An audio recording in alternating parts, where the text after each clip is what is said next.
All right, man, peace. You know, brother, there's an old saying that I'm sure many of you out there are aware of, that an idle mind is the devil's toolbox. That's why we have to always make sure that we keep our minds occupied with productivity, with things that are positive, that are going to build up our understanding of ourselves and the society that we live in so that we can improve our station. If we don't start to obsess over these things, you could fall into what this society calls depression, which basically is just when the mind has too much time to think about shit that doesn't really matter. That, in my view, is what depression is in a nutshell. When you spend too much time thinking about shit that does not matter at the end of the day. So when you catch yourself drifting off into things that may no longer be relevant in your life, like a former job or a quote-unquote ex-girlfriend or whoever or whatever, you have to pull yourself back into the zone of authority, of control over your mind to the best of your ability. And none of us are perfect, but you have to try to pull yourself back into, some level of proper calibration. Now, in this society, you have a concept called the liberal woman. I address it a lot. And what you'll find, especially if you observe from afar, the liberal woman, her number one issue is depression. Because she obsesses over things that really have nothing to do with her function on the earth. She was placed here to be a wife and a mother. But instead of that, she has embraced the ideologies of the serpent. So now she's ridden with all of these negative thoughts that constantly pervade her mind. It leads to mood swings. It leads to dysfunctional relationships. It leads to a poor self-image. And when you wrap all those things together, it creates the phenomenon known as depression. Many of these modern day females are dealing with depression, and they're trying to normalize depression as opposed to scrutinizing what leads to depression. Is it just a hormonal imbalance? Is it genetic? Or maybe it's many of the philosophies that are being taught to the people that lead to a constant state of discontentment and disenchantment. Could that possibly be it? Could it be the images that are presented on television and on social media that have our people seeking to match that lifestyle that the person on TV or in that social media page, they themselves are not even living, or if they're living it, they themselves are not happy. So you have to figure out what's right for you and phase out all the rest. When we're young, life is about accumulation. We want more. We always want more. More clothes, more sneakers, more boots, more jackets, more baseball hats, more women. But when you get older and you mature, you realize life is not about accumulation. Life is about minimalization. When you start to live more of a minimalist life, you can focus better. Even when you enter your home, the less clutter you have in your home, the more focused your mind is going to be. You and your home have a symbiotic relationship. If you have a messy house, you probably have a messy mind. If you have a clean house, you probably have a clean mind. Or at least that's one of the main contributors to having a clean mind, is having a clean house. When it comes to the liberal female, a lot of times they tend to be hoarders. They hoard not only material items, they also hoard a lot of bad energy. And it comes out in different ways. Now, in the case of Miss Michelle Obama, or depending on your opinion, Mr. Michael Obama, hey, it's up to you. But depending on your view, this person here really is the personification of the modern day liberal female. Talks a lot, says a whole lot of nothing, loves to bluff, loves to maintain a facade of strength, but meanwhile underneath that, they're depressed. And Michelle Obama recently came out and admitted that she's dealing with depression. Now, is it legitimate, or could it also just be another way to cast aspersions on Donald Trump and his presidency, as the Democrats are desperate to take the White House back so that they can go into the next phase of their globalization agenda? Who knows? Either way, please keep in mind that the average liberal female is in fact depressed. That's why I have no problem believing that Michelle Obama is being sincere when she said that she's depressed. Keep in mind that she lives her life comparatively to her quote-unquote husband, Barack Obama. That is not all an act. She really wishes that she was him. She's jealous of him. So that has a lot to do with her depression. She's just blaming it on Donald Trump. So anyway, they're going to talk about it. I'm going to chime in. Here at CBS News, we are committed to stopping the stigma surrounding mental health so we can take the shame and the blame out of discussing mental illness. Former First Lady Michelle Obama revealed she is, quote, dealing with some form of low-grade depression. She discussed her mental health in the newest... Right, but was that evaluated by a clinical professional, or did she make that evaluation herself? She's dealing with some form of low-grade clinical depression. So there's low-grade and high-grade. What's high-grade? I'm guessing what? Suicidal or homicidal tendencies? Low-grade is what? You don't feel like putting on makeup in the morning? You don't feel like putting on certain TV stations because it might make you feel even lesser about yourself? Whenever I hear a married woman talk about how she's depressed, how I translate that is, I'm bored with my husband. Always remember, once again, I cannot stress this enough, the woman's two main motivating factors in life are boredom and jealousy. When they start to complain about things in life, it's normally one of those two things. They're bored with their current situation and they're envious of someone else's situation. Michelle Obama comes off as someone who, to me, is looking to live out one last whole phase. Don't get mad at me, I'm just saying. I'm just telling you what I see. This episode of her podcast yesterday and pointed to the pandemic and racial tensions across the country. I'd be remiss to say that part of this depression is also a result of what we're seeing in terms of the protests, the continued racial unrest that has plagued this country since its birth. Right, but whose fault is that?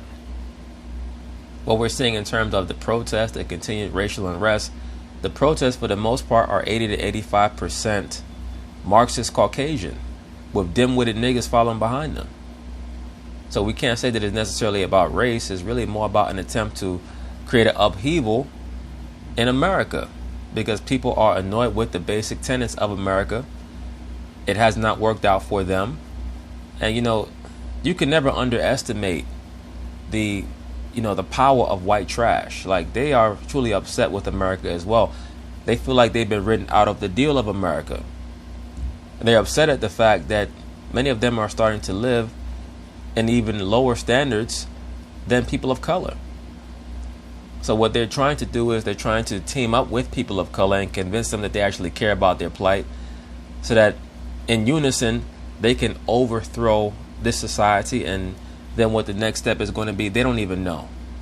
Because if they understood what was going to be next in their plan to overthrow society, they would have planned what was next and how they plotted out their own lives. And if that was the case, they would not be so upset in the first place. I have to say that waking up to the news, waking up to how this administration has or has not responded, waking up to yet another story of a black man or a black person somehow being dehumanized or hurt or killed.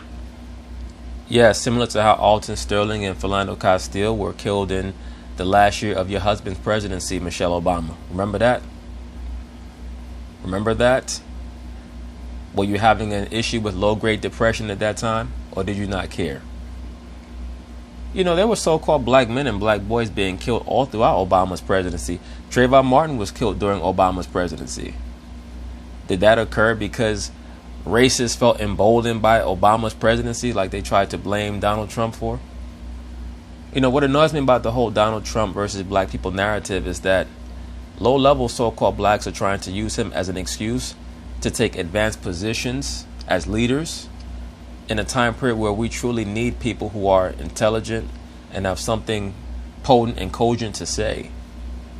Not the normal blame game and victimization agenda that is the normal and standard message of people who were normally too lazy and not motivated enough to make something of their lives.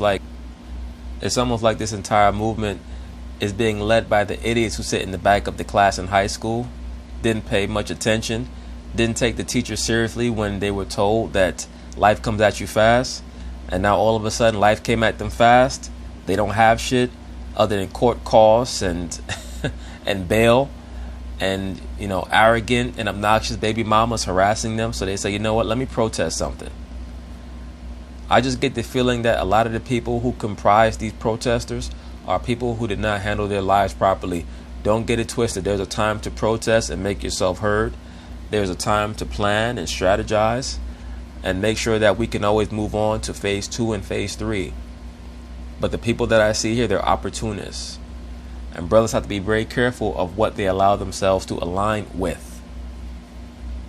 Or falsely accused of something, it is exhausting, and it has led to a weight that I haven't felt in my life in a while. Sounds to me like you need to sign off of social media and get you some good rod.